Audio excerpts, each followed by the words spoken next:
Hello guys, ഞങ്ങളിന്ന് ഉത്രാളിക്കാവിലാണ് കേട്ടോ. ഉത്രാളിക്കാവിൻ്റെ വിശേഷങ്ങളാണ് നിങ്ങൾക്ക് ഇന്ന് കാണിച്ചു തരുന്നത്. നമ്മുടെ വലിയ വെടിക്കെട്ടുള്ള ഒരു അമ്പലമാണ് കേട്ടോ. ഇത് പ്രത്യേകതയുള്ള അമ്പലമാണ്. അപ്പോൾ അന്നത്തെ വ്ളോഗ് ഇവിടുത്തെയാണ് കേട്ടോ. ഇതിനെക്കുറിച്ചിട്ട് ഞാൻ വിശദമായിട്ട് പറഞ്ഞുതരാം. ഞങ്ങളുടെ അവിടുന്ന് ഒരു അരമണിക്കൂർ യാത്രയുള്ളൂ കേട്ടോ ഉത്രാളിക്കാവിലേക്ക്. ഞാൻ ആദ്യമായിട്ടാണ് പോകുന്നത്. അപ്പോൾ കണ്ടു കഴിഞ്ഞപ്പോഴാണ് നമുക്ക് അവിടുത്തെ ചൈതന്യം പറഞ്ഞറിഞ്ഞതിനേക്കാൾ കൂടുതലാണെന്ന് മനസ്സിലായത് കേട്ടോ. തൃശ്ശൂർ ജില്ലയിലെ തലപ്പിള്ളി താലൂക്കിലുള്ള വടക്കാഞ്ചേരിയിലാണ് നമ്മുടെ ഉത്രാളിക്കാവ് സ്ഥിതി ചെയ്യുന്നത്. കൊടുങ്ങല്ലൂർ ഷൊർണൂർ സംസ്ഥാന പാതയിൽ വടക്കാഞ്ചേരിയിൽ ഏകദേശം ഒരു 2 കിലോമീറ്റർ വടക്ക് തീവണ്ടി പാതയ്ക്ക് സമീപം അകമല താഴ്വരയിലുള്ള പാടങ്ങൾക്കരികിലാണ് നമ്മുടെ ഈ ക്ഷേത്രം നിൽക്കുന്നത് കേട്ടോ. അതുകൊണ്ട് തന്നെ നല്ല ഭംഗിയുള്ള ഒരു ക്ഷേത്രമാണ് കേട്ടോ നമ്മുടെ ഉത്രാളിക്കാവ്.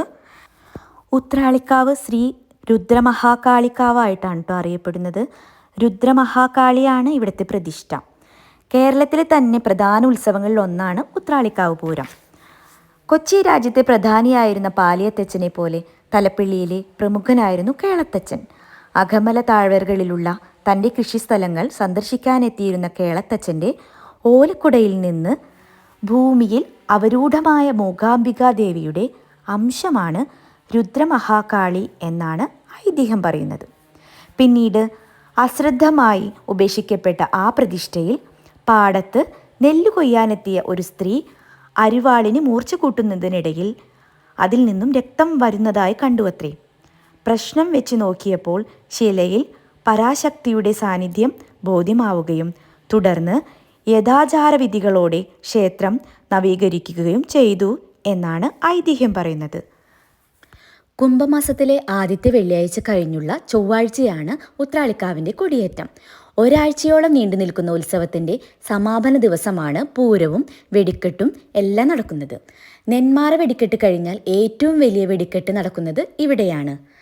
ശ്രീ രുദ്രമഹാകാളിക്ക് ഏറ്റവും ഇഷ്ടപ്പെട്ടിട്ടുള്ള വഴിപാടാണ് വെടിവഴിപാട്. വിളിച്ചാൽ വിളിപ്പുറത്തെത്തുന്ന ദേവിയാണ് ശ്രീ രുദ്രമഹാകാളി. രുദ്രമഹാകാളിയുടെ ചൈതന്യം സന്ദർശിക്കാൻ എത്തിയാൽ നമ്മളിലുള്ള മനക്ലേശങ്ങൾ മാറുകയും അതേപോലെ സമ്പൽ സമൃദ്ധിയും ആരോഗ്യവും ഉണ്ടാവും എന്നാണ് വിശ്വാസം.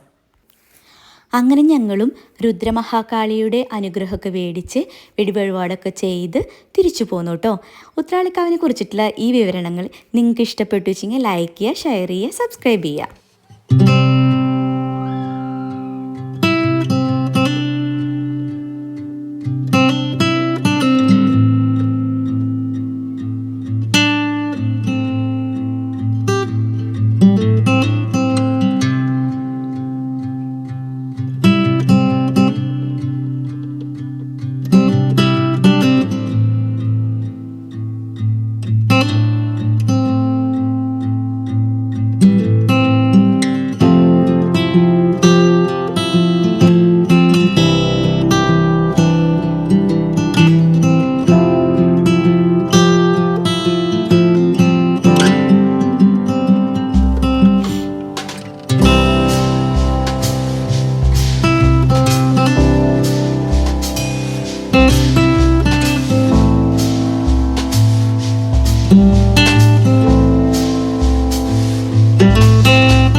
എല്ലാവർക്കും ശ്രീ രുദ്രമഹാകാളിയുടെ അനുഗ്രഹവും ചൈതന്യവും ലഭിക്കാൻ വേണ്ടി ഞാൻ പ്രാർത്ഥിക്കുന്നു.